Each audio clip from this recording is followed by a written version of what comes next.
You would never expect one of the most valuable sports brands on earth, an empire worth billions that dominated global football, to face literal liquidation over debt. But in August 2021, Football Club Barcelona was clinically dead.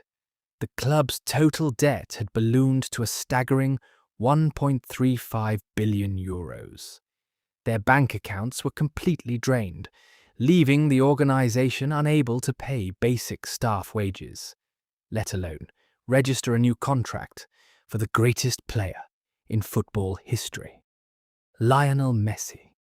Any standard corporation with these financials would have filed for bankruptcy or been forcibly sold to a foreign billionaire. But Barcelona is not a standard corporation. It is a non-profit association owned entirely by its 140,000 members, known as Socis. At this precise moment of collapse, Joan Laporta took over as president. He inherited a financial graveyard and promised to rebuild the empire without selling its soul to private equity or foreign states. How did a corporate lawyer with no oil money manipulate La Liga's strict financial controls? What were the real mechanics behind the economic maneuvers that the media called financial levers? And what hidden price did the club pay for its survival? To understand this high-stakes corporate thriller, we have to look into the accounting books that almost destroyed a football titan. Barcelona's economic freefall did not happen overnight.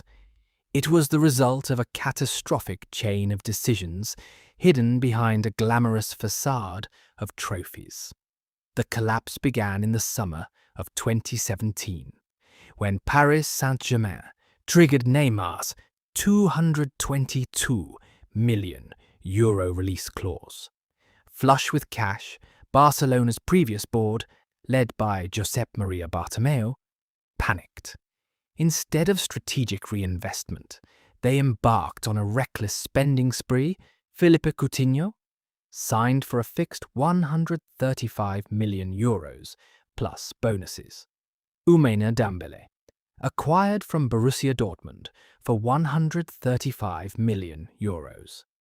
Antoine Griezmann, signed by triggering his €120 million release clause at Atletico Madrid. But the transfer fees were just the tip of the iceberg. To outbid the Premier League, Bartomeu handed out unprecedented wages.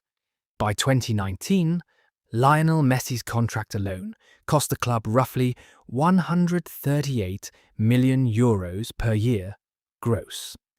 By early 2020, Barcelona's total sports wage bill swallowed 110% of the club's ordinary revenue.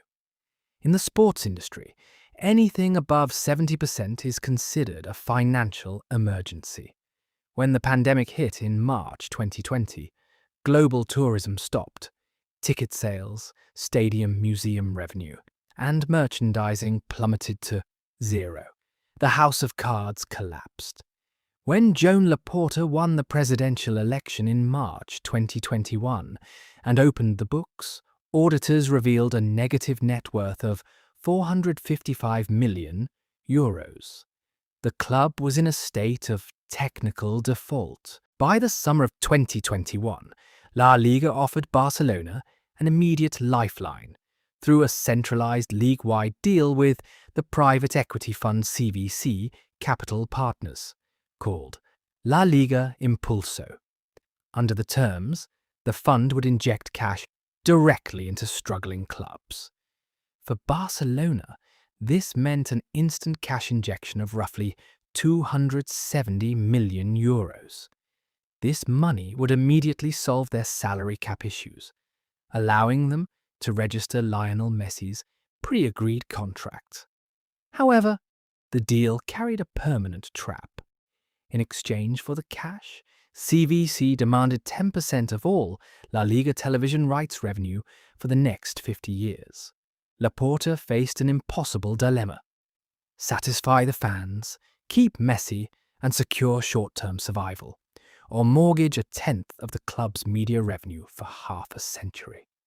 Laporta viewed the CVC terms as predatory. He refused to sign the agreement, making Messi's registration legally impossible under La Liga's strict financial fair play cap. On August 5, 2021, Barcelona officially announced the departure of their greatest icon. Losing Messi was the ultimate price paid to preserve the club's long-term economic sovereignty. Left with no Messi and a massive budget deficit, Laporta and his financial team designed an alternative capital-raising strategy known as palancas, the levers. Instead of taking high-interest bank loans, the club decided to sell minority stakes in its commercial assets, but on fixed terms. In the summer of 2022, the plan went live. The first lever. Barcelona sold 10% of its domestic TV rights for the next 25 years to the American investment firm 6th Street for €207.5 million in cash. The second lever. Weeks later, the club sold an additional 15% of its TV rights to 6th Street for the same 25-year period for €315 million. In total, the club traded away a quarter of its domestic TV income for €522.5 million. The third and fourth levers. The club sold a combined 49% stake in Barca Studios, later rebranded as Barca Vision, the club's media, Web3, and digital asset arm. Two separate 24.5% stakes were sold to Socios.com and Orpheus Media for €100 million each. Through these combined operations, the club generated an extraordinary one-time income of over €700 million. This massive cash injection allowed Laporta to erase the accumulated deficit and immediately sign Robert Lewandowski for €45 million, Rafinha for €58 million, and Jules Koundé for €50 million. Laporta's aggressive use of levers drew heavy criticism from UEFA and La Liga management, who quickly altered their regulations to close these loopholes for the future. Furthermore, some buyers of Barca Vision delayed their scheduled payments, triggering automatic financial penalties from La Liga. Barcelona was placed under severe restrictions, allowed to reinvest only 50% to 60% of what they cleared from wages or player sales. To escape this trap, the club pivoted to radical cost-cutting. Heavy contracts of aging legends like Gerard Piqué, Sergio Busquets, and Jordi Alba were terminated or left to expire.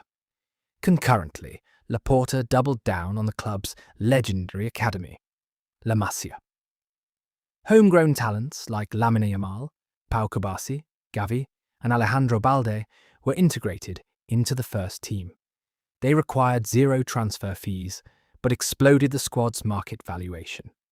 By June 2026, this multi-year financial strategy hit its ultimate milestone. La Liga officially cleared Barcelona to return to the standard 1-to-1 financial rule. The emergency restrictions were lifted, meaning every single euro the club saves or generates can now be spent entirely on registering new players under manager Hansi Flick. Barcelona's latest financial reports confirm the stabilization of the club. Ordinary operational revenues have closed in on the €1 billion milestone. The sports wage bill has been slashed to 54% of total revenues, sitting safely within UEFA's recommended healthy threshold. The club's net debt, excluding the stadium renovation project, has dropped significantly to €469 million. The primary growth engine is now commercial. record-breaking merchandise sales via Barca licensing and merchandising, and a massive, restructured technical sponsorship deal with Nike. Simultaneously, the Aspire Barca project is moving forward, with a phased return to the newly renovated Spotify Camp Nou, a move projected to generate tens of millions in new stadium-side commercial revenue. Joan Laporta took an unprecedented economic gamble. He temporarily sacrificed future media revenue to rescue the team's immediate sporting competitiveness.